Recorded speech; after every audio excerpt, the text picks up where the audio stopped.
The classroom was full of noise. Young beings from 47 different worlds sat in rows, learning about trade and diplomacy. Some had fur, some had scales, and some looked like they were made of crystal or stone.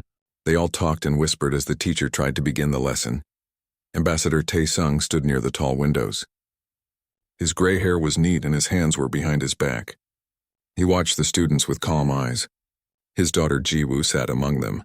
She was 19 years old, and one of the youngest humans ever accepted into the Galactic Academy. Tae-sung felt proud but kept his face calm. Humans were still new here. They had to be careful. The teacher was called Velmara. She belonged to a species called the Quillians. They looked like large cats covered in blue-gray fur. The Quillians were old and respected across many star systems. Their children were called cubs. Everyone knew that Quillian cubs were smart but could be rude sometimes. Velmara's own cub sat in the third row. His name was Rix.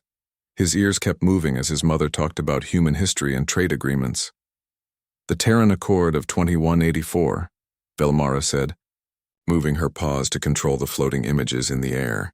This was humanity's first major contribution to... Contribution? Rix's voice was loud and mocking. Several students turned to look at him. They stumbled into our space with slow ships. They got lucky the screen didn't blow them up. The room became uncomfortable. Some students made nervous sounds. Velmara's fur went flat against her body. This meant she was angry. Rix, we do not interrupt the lesson, but it's true. The cub stood up. His tail moved back and forth quickly. My friends say humans only got a seat on the council because they have lots of babies. The council needed votes for the Outer Rim. Humans are barely civilized. Now the room went completely silent. Ji-woo's face became tight, but she stayed in her seat. Other human students looked uncomfortable. Some looked down at their desks. Tae-sung felt something cold in his stomach. He had been in the first contact wars.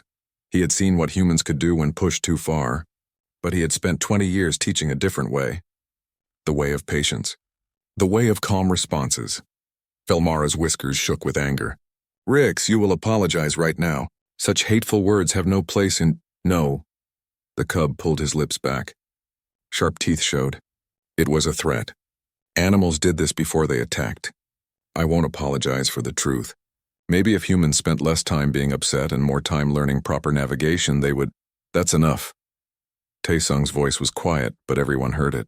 Every head turned to look at him. He walked forward slowly. His body was relaxed. He showed no threat. Instructor Velmara, may I speak? The teacher's ears went flat. She looked embarrassed. Her cub had just insulted an ambassador's people in front of students from 47 worlds. This was very bad. Ambassador, I deeply apologize for... No need, Tae-sung said, raising one hand. He stopped a few steps from Rix. The cub became very still. The young one is just sharing an opinion. Maybe it's wrong, but that's why we have schools, yes? He smiled. There was no anger in his smile. But something in his eyes made the cub's ears go back against his head. Your name is Rix. The cub nodded. He suddenly felt uncertain. Tell me something, Tae-sung said in a friendly voice. Do you know what humans teach their children when they are disrespectful to older people? Rix's tail stopped moving.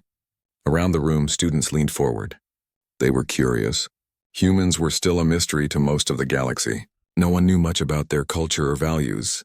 No, Rix said quietly. We teach them to apologize, Tae-sung said simply. Not because sorry makes the hurt go away. Not because it erases the insult. But because admitting when we are wrong is the first step to being better. He paused. His eyes moved from Rix to all the other students. Your teacher is right. What you said was bigoted. It was also ignorant of real history. You will learn the truth in time, I think. But more than that, it was cruel. And being cruel, young one, is always a choice. The silence in the room was absolute. No one moved. No one breathed. So, Tae-sung continued, his voice still gentle, I am going to give you a choice. You can apologize to the human students here. You can admit that your words were meant to hurt and that you now understand this was wrong. Or... He paused. Now something harder came into his eyes. Something that made several students step back without thinking. Or you can stand by your words, and I will show you exactly what humanity does when our young are threatened. The threat hung in the air like smoke. It was clear but not direct. No violence was mentioned, but everyone understood. This was a moment that mattered. This was a moment that would be remembered. Rick stared at the human. His young mind raced. The threat was real. He could feel it. But somehow it was worse than anger. Anger could be fought with anger. This required something different. Around him, the classroom had changed. It was no longer just a place for lessons. It had become a stage. The eyes of the galaxy were watching. And young Rix had to make a choice. Bellamara stepped forward. Her voice shook. Ambassador Taesung, please, he is just a child. Which is exactly why this matters, Taesung said. He looked at the teacher now. Velmara, I mean no disrespect to you as a parent. But if we don't teach our young to think before they speak, then what are we doing? What is the purpose of this academy, if not to make the next generation better than we are? He turned back to all the students. All of you will be diplomats one day. You will be leaders. You will represent your worlds. You will have power. And power means responsibility. It means understanding that your words can start wars or end them, that your choices create ripples you cannot predict. A student made of crystal raised one limb. Her body made rainbow colors in the light. Ambassador, what would you do? If you were Rix? Taesung smiled at her. This time there was warmth in it. When I was young, I said something cruel to a friend. I didn't mean it, but I said it anyway. I was angry and wanted to hurt him like I felt hurt. He forgave me later, but I never forgot. Every day since, I have tried to be better than I was in that moment. So to answer your question, I would apologize. Not because someone forced me, but because I would want to be the kind of person who takes responsibility for mistakes. He looked back at Rix. The young Quillian stood frozen, caught between instinct and intelligence, between pride and wisdom. So, Taesung said softly, what kind of person do you want to be? The question hung in the air, waiting, patient, inevitable as gravity. The machines in the observation deck hummed softly. But to Rix, the silence felt heavy and suffocating. Every eye in the room was on him. Compound eyes, heat sensors, crystal receptors, and the strange expressive eyes of humans scattered throughout the students. His claws dug into his palms.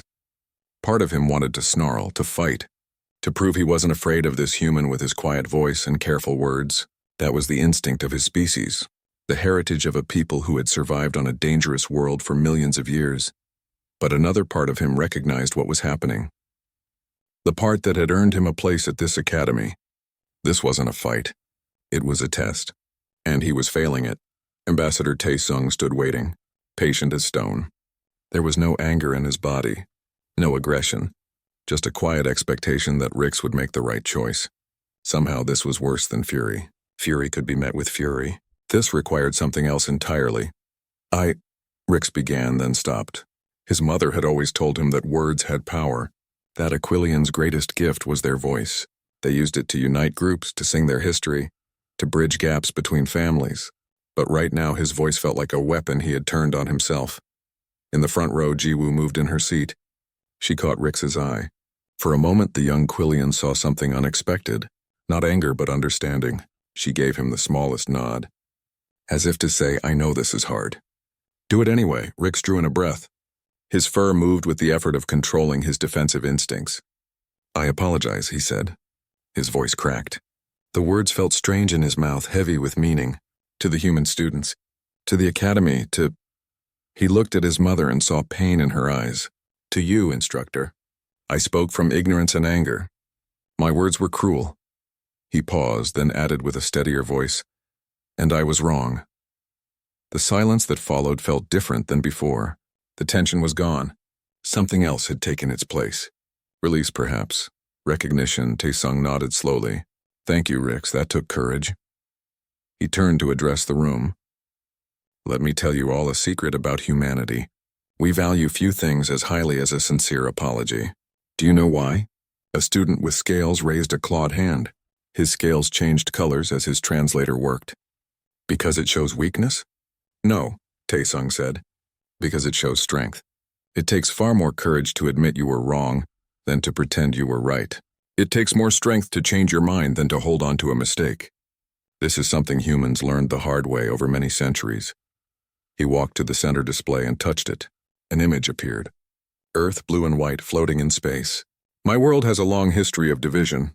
We drew lines between ourselves for every reason imaginable. Skin color, birthplace, beliefs, resources. We fought wars over these divisions. Terrible wars. Wars that almost destroyed us. He touched the display again.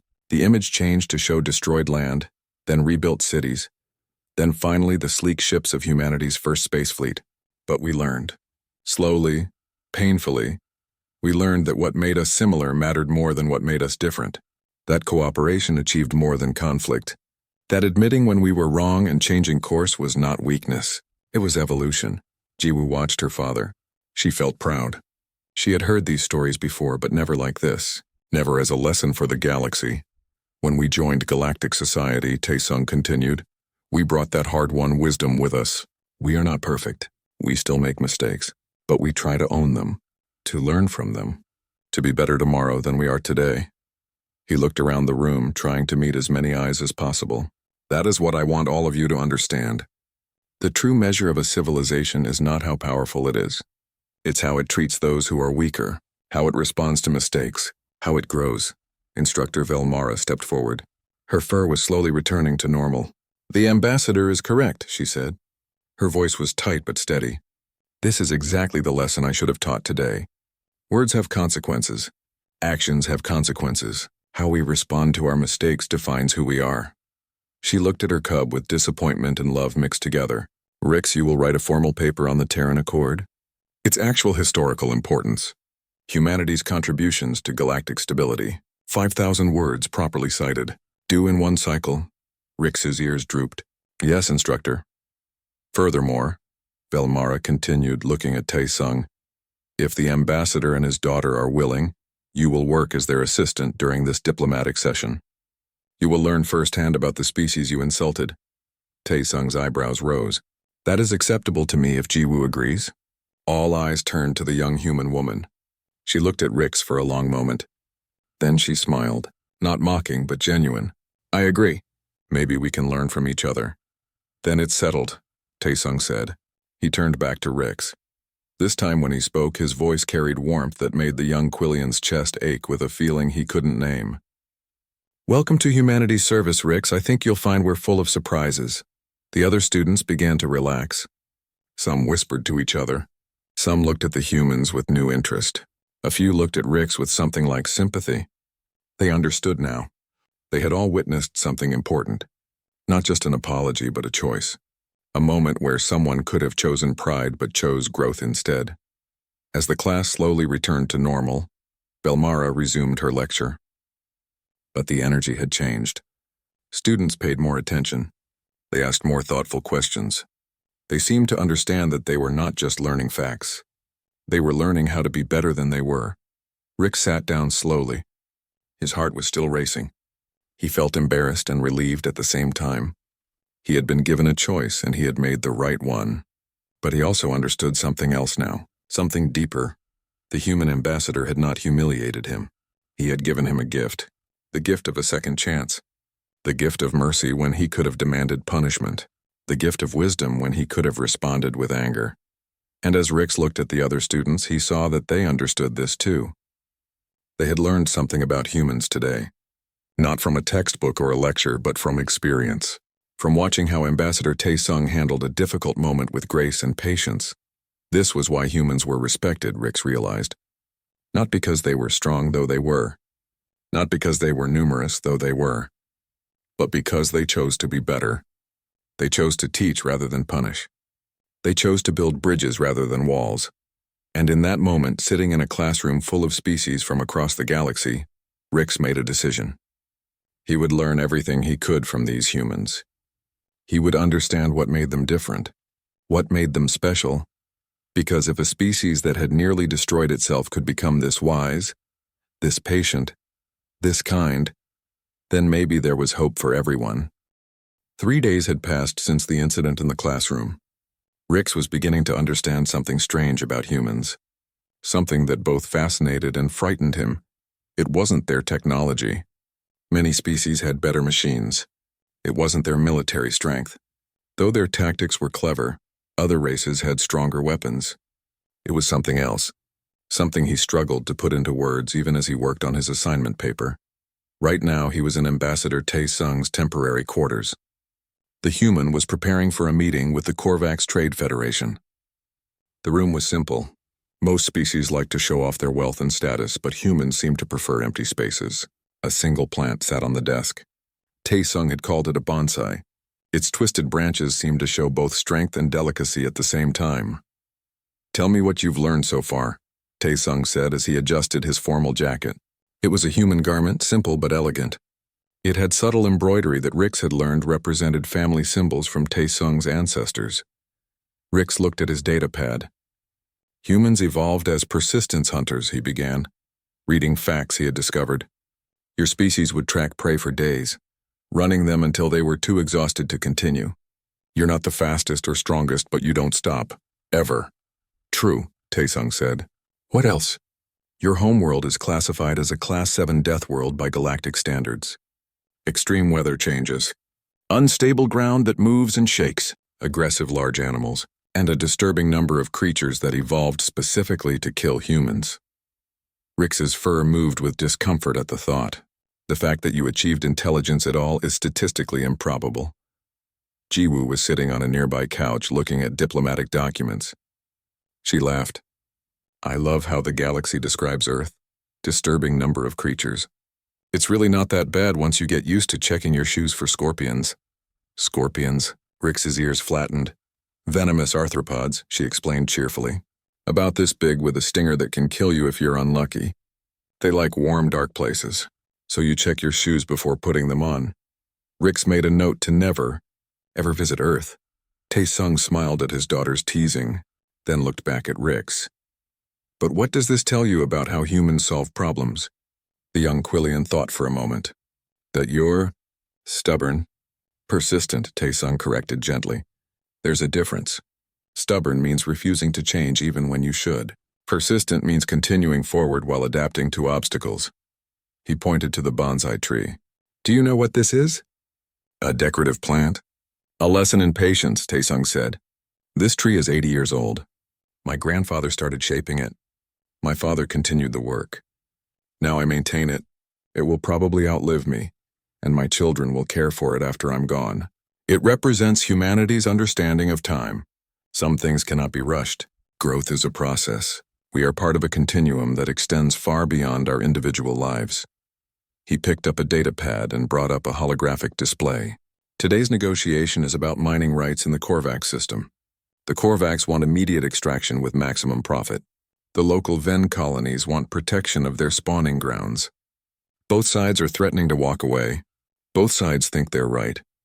So tell me, Rix, what should I do?" It felt like a test. Rix considered carefully before answering. "Find a compromise?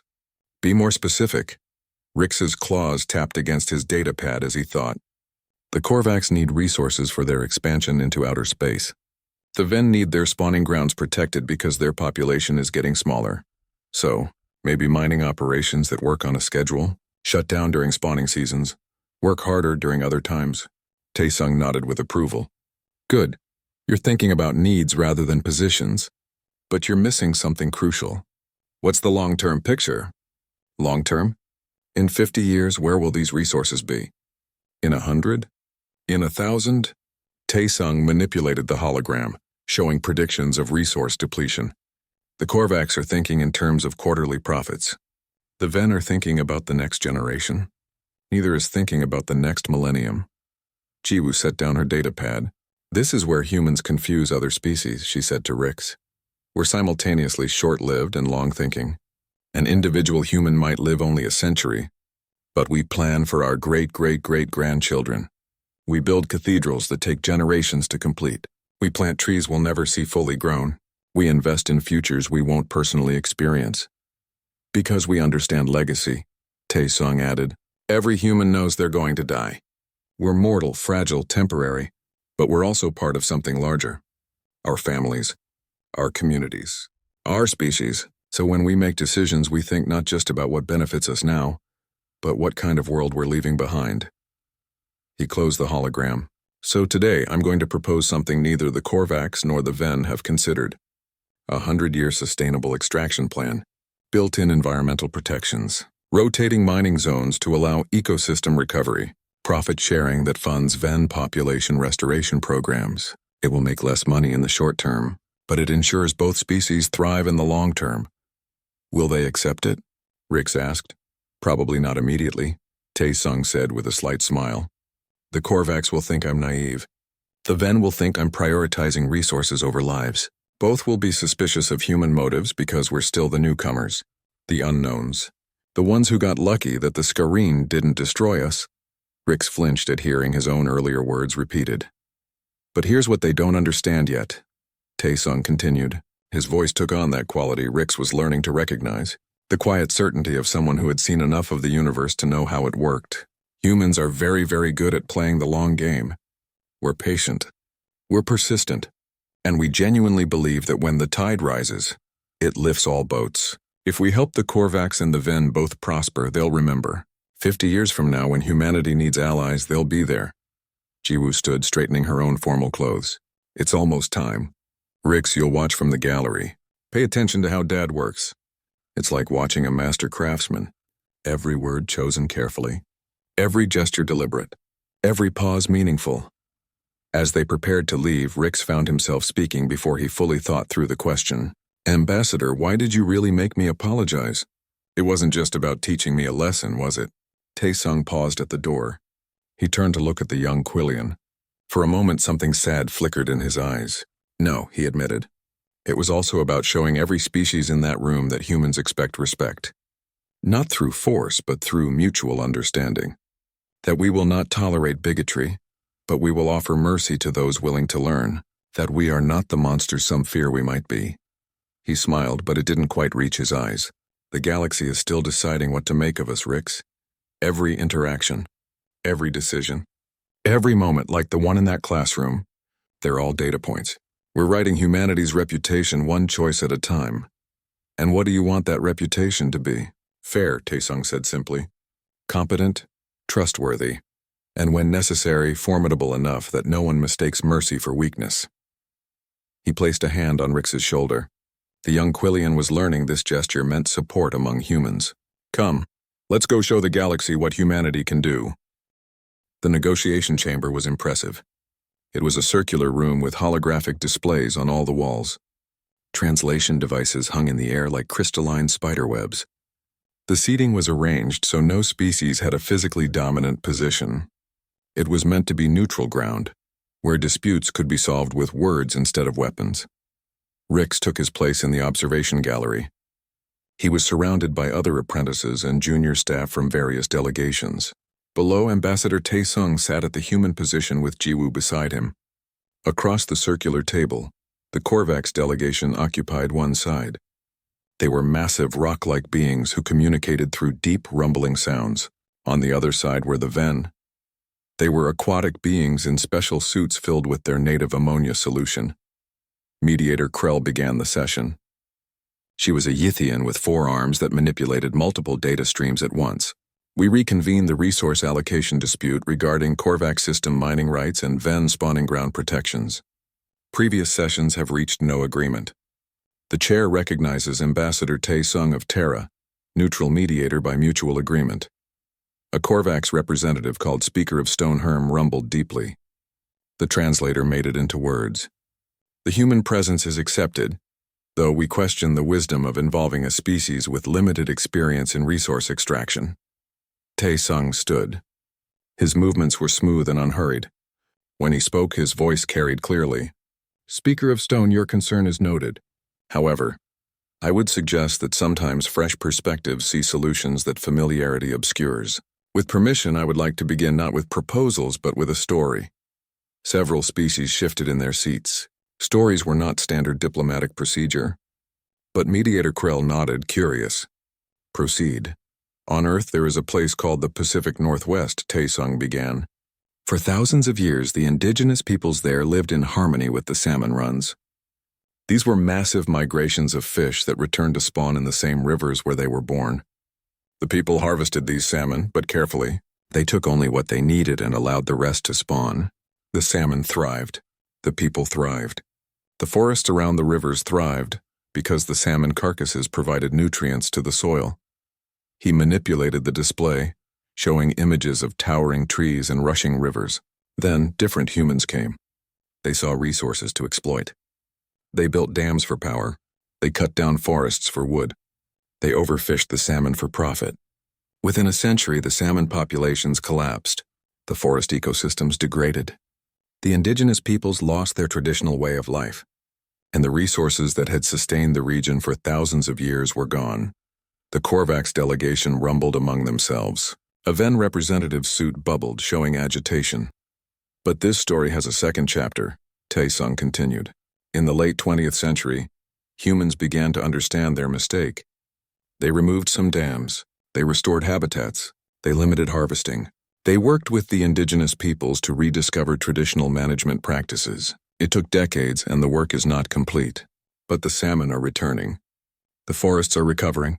And the region is productive again, not with the explosive profits of exploitation, but with the sustainable yields of stewardship. He turned to face both delegations directly. The Korvax want to extract resources. This is not wrong. All civilizations need resources to grow. The Venn want to protect their spawning grounds. This is not wrong. All species have the right to survive. But both of you are thinking only of the immediate crisis, not the long-term relationship between your species and these systems. Speaker of Stone Herm's rumble carried skepticism. You propose we simply wait? Delay expansion while our colonies struggle for basic materials? No, Taesung said. I propose you be intelligent about extraction. The mineral deposits in the Korvax system are extensive, but they're not infinite. Your current plans would exhaust the primary deposits within 40 standard years. What then? We move to new systems, another Korvax delegate stated, as if this were obvious.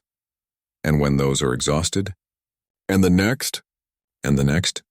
Taesung pulled up resource projections, showing the compound effect of ever-expanding extraction. This is not sustainable. Eventually, you will run out of places to expand, or you will encounter species who will not yield their systems peacefully.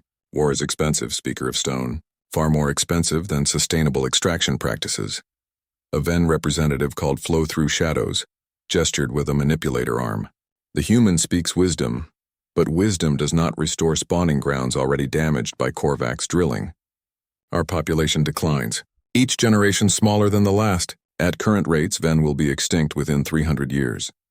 Which is why, Taesung said, my proposal addresses both concerns simultaneously.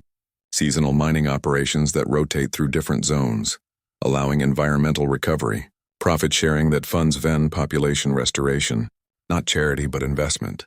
Because healthy Venn populations provide something the Korvax need that they don't yet realize. And what is that? Herm asked. Perspective, Taesung said. The Venn have lived in the Korvax system for 12,000 years. They know which areas recover quickly and which don't. They know the environmental patterns. The optimal extraction points. The signs of system degradation. They are not obstacles to your mining operations, Speaker of Stone. They are potential partners who can help you extract more efficiently, while ensuring the system remains viable for generations to come. In the observation gallery, Rix watched as the chamber fell silent. He could see the Korvax delegation talking among themselves. Their rumbling made the floor vibrate slightly. The Venn were also in discussion, their suit colors shifting through complex patterns. A Dravic apprentice next to him whispered, "He's reframing the entire dispute. It's not about who gets what, it's about how they both survive." That's very human, another observer noted, a crystalline being whose structure resonated with the thought. They always think in terms of mutual survival. It must come from living on a death world. Adapt together or die alone. Flow Through Shadows spoke first. The Venn would need guarantees. Binding agreements that mining operations would cease during spawning seasons. Environmental monitoring by neutral parties, and... The Venn paused. Acknowledgement from the Korvax that we have legitimate interests in this system beyond mere occupation of space. All eyes turned to the Korvax delegation. Herm's rumble was low and long, like stone grinding against stone.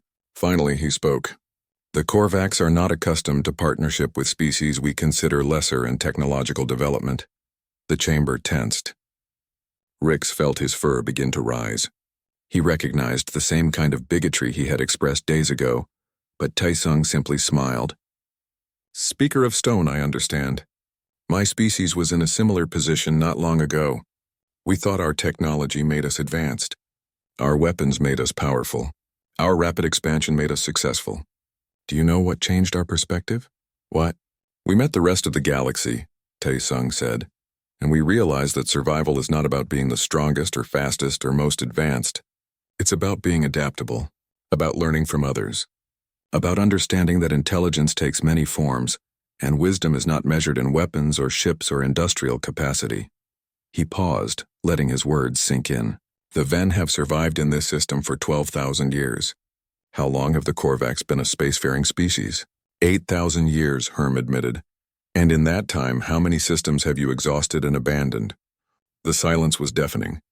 Rick saw Herm's massive form shift, showing discomfort. Finally, he answered, 17 systems. And the Ven have exhausted how many? None, Flow Through Shadows said quietly. We do not take more than the ecosystem can restore. Tae-sung nodded. So perhaps, Speaker of Stone, the question is not whether the Ven are lesser in technology, but whether the Korvax are lesser in wisdom. And whether you have the humility to learn from a species that has mastered something you have not. Sustainability. The chamber was absolutely silent. Rix realized he was holding his breath. Around him, every observer was transfixed. This was not typical diplomacy. This was something else entirely. A human, barely 2 generations into galactic society, was lecturing an ancient race on the nature of wisdom. And incredibly, the Korvax were listening. Herm's rumble was softer now, contemplative. The human makes uncomfortable points. We will need time to consider these proposals. Of course, Tae-sung said.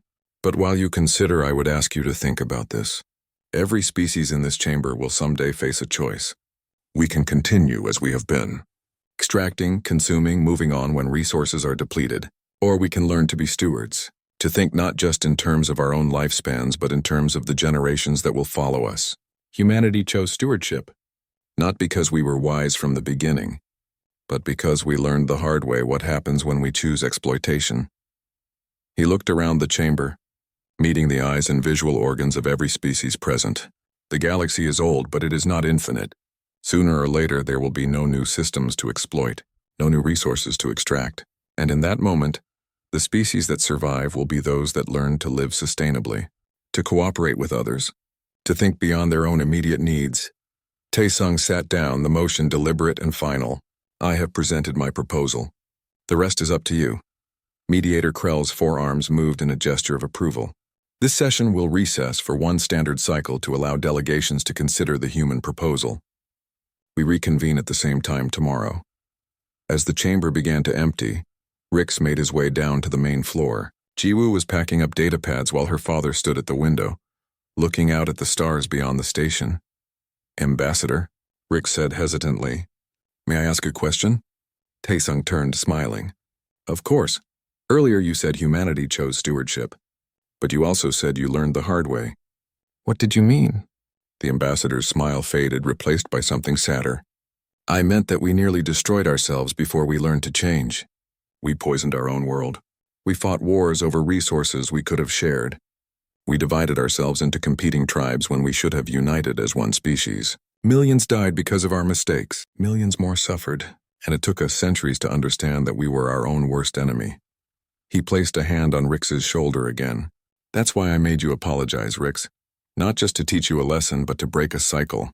Every time someone chooses understanding over hostility, cooperation over conflict, they make it a little easier for the next person to make the same choice.